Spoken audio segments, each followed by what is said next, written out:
Good afternoon. Welcome to Straight Talking with Kelly, where real conversations happen. Have you ever wondered what it was like to be a young person that wanted to be a chef, and then all of a sudden you made your dream come true? Well, my next guest made that happen.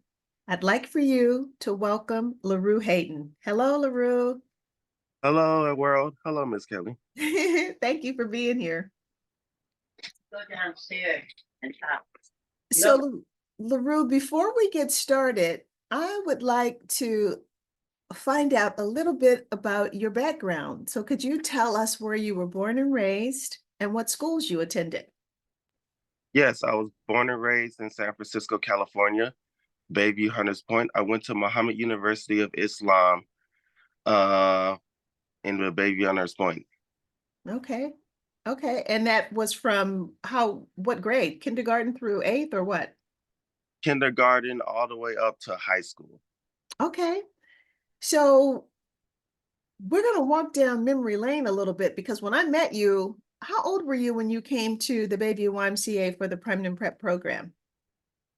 I believe that was when I was 12 or 13.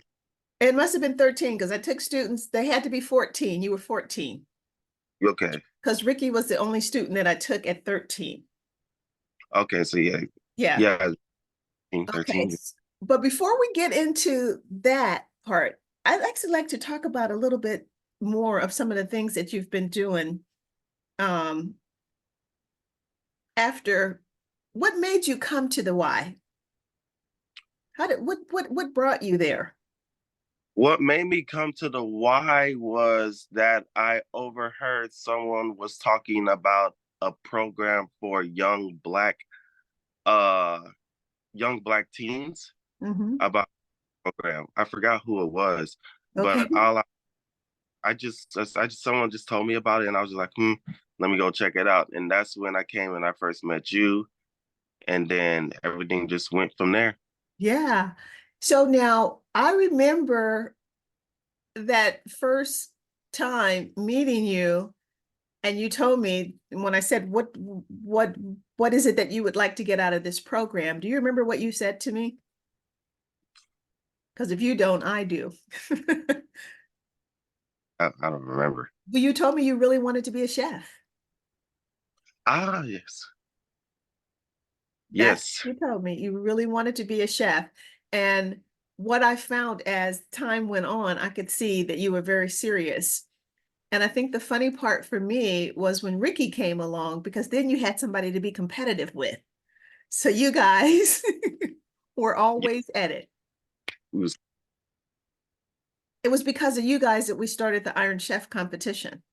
That's why I started that, because I got sick and tired of you saying, Miss Kelly, whose tastes the best? Do you remember that? I remember that part, yeah. We was always debating on who was the best chef, me and Ricky.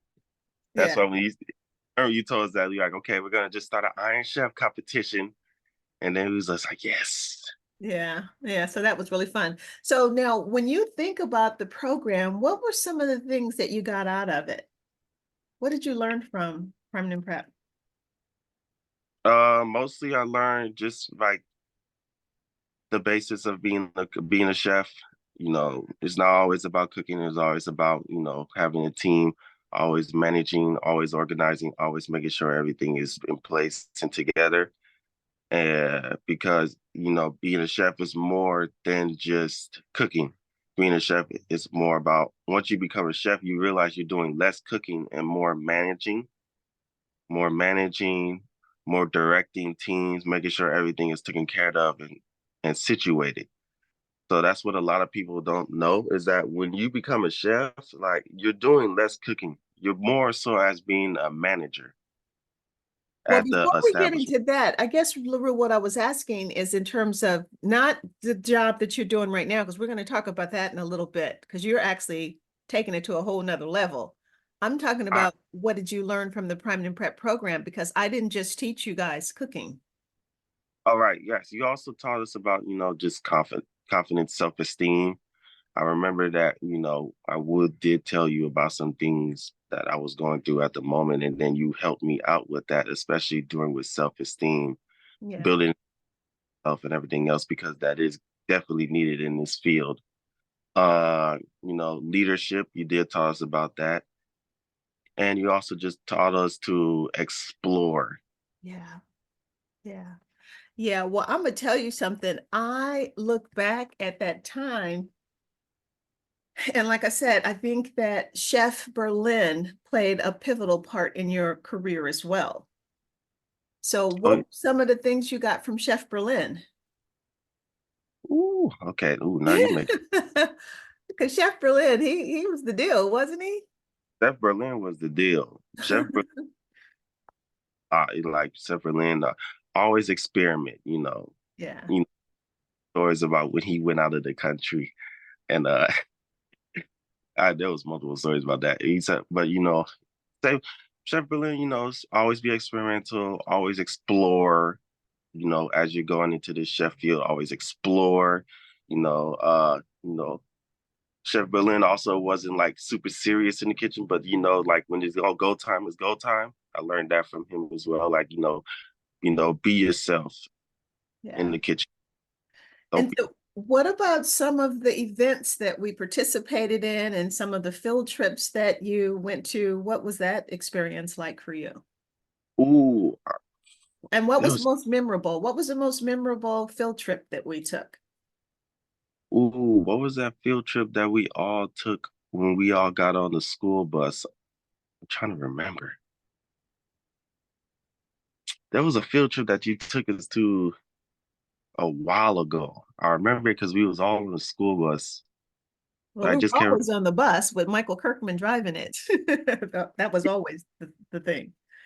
I'm trying to, I mean, there were so many places that we went. I don't know if you're thinking about the culinary school we went to down in San Jose, Santa Clara.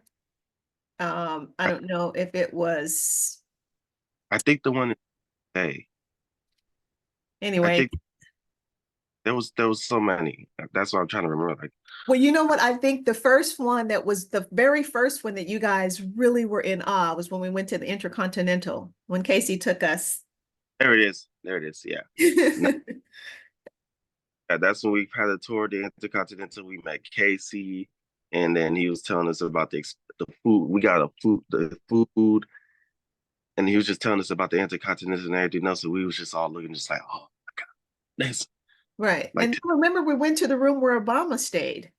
Yes, we went to the room where Obama stayed, and we was just all in shock and awe, just like, oh my god, like this You place is guys nuts. were sitting on the bed, sitting on the chair, going, "Oh my God, Obama sat here. I'm gonna sit here." Yeah, that was fun. Casey was just, and I remember Casey standing back looking at you guys, just laughing and cracking up. He was just so happy that he was able to give you guys that experience. I remember that one. Yeah, Casey was very good to us. Yeah, Oh, yeah, yeah. Casey was it. Casey was, when I think of Prime and Prep, I think it was the Casey and the Kelly show for sure.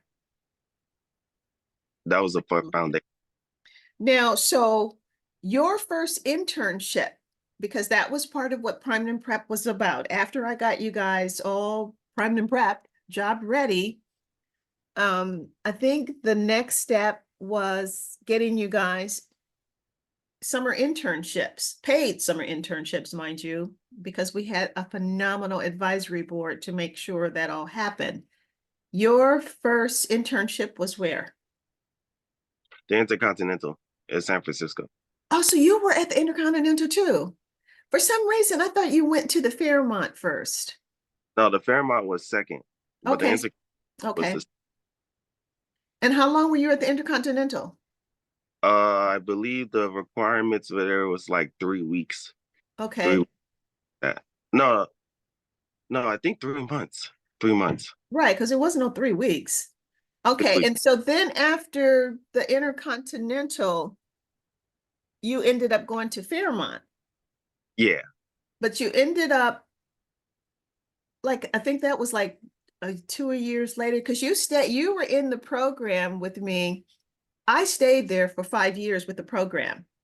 hmm And I know the first 3 years were very instrumental in developing you, Yeah. because by the by the third year, you were off and running. You were gone. You know, so you would come back year 4 and 5 just to help out when I asked you to.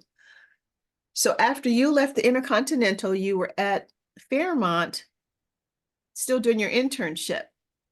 And so how long have you been at the Fairmont now? When I was interning there, altogether, it was about like 8 or 9 years, because I just actually looked at this recently. So it was about 8 or 9 years there. But then if we calculating full time, when I became a full-time position, 7 years. So altogether about 9 years. Isn't that amazing? So this little 14-year-old guy, 14-year-old young man is now working as a sous chef at the Fairmont Hotel. You don't know how much joy that brings me, because that was the whole purpose and the goal of the program, to get you guys into positions where you'll be able to work and take care of your families and whatnot. You don't have a family as yet. Or do Not you? yet. Okay, Not because yet. like I haven't seen you guys since you've been all grown up now. Yeah, we all That's exciting. So I got to get down to the Fairmont. When are you going to have me come down? whenever, just let me know. We definitely have to put it together, but we could definitely get you in the Tonga room. Okay, I can't wait to do that. So now, LaRue, I know not only are you working, and congratulations on becoming a sous chef. That is like, I think the whole purpose of that program was to give you a skill that would lead to something even better. And so there you go. So what has it been like for you being there? So being a sous chef, it's at first it was a little daunting, just understanding everything, getting the flow of everything. Mhm. Uh like I was saying earlier, like it's more so now it's like, okay, now you're more of a manager and a leadership in a leadership role. And being the youngest out of the whole group, that's another thing as well, because the majority of the people who work there, they've been working in the restaurant industry for like 20 Wow.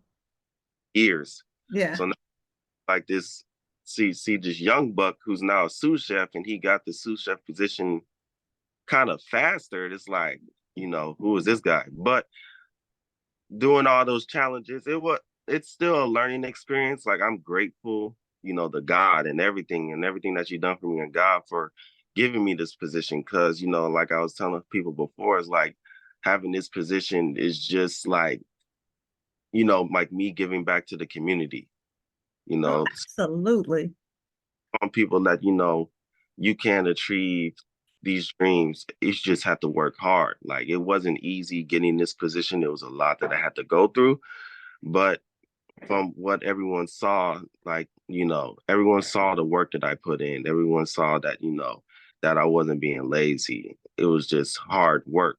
So it's definitely a position that I'm grateful that I earned. Uh, Okay. and, just For some, your picture went away for some reason. You're no can you longer on camera. Yeah, but I think that the hard work, you were ready. I mean, you had the skills. So I'm just very happy for you.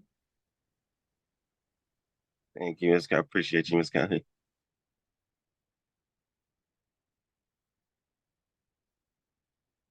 Are you with me?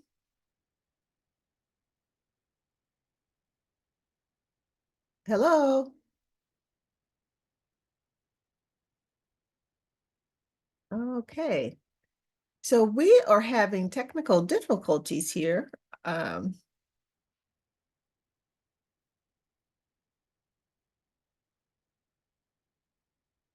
I don't know what happened. Well, anyways, LaRue is having technical difficulties, but I just know that I'm extremely proud of him for what he has done and accomplished.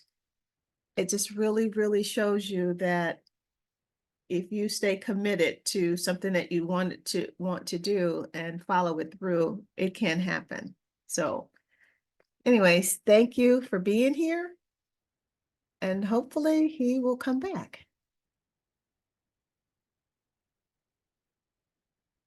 Bye.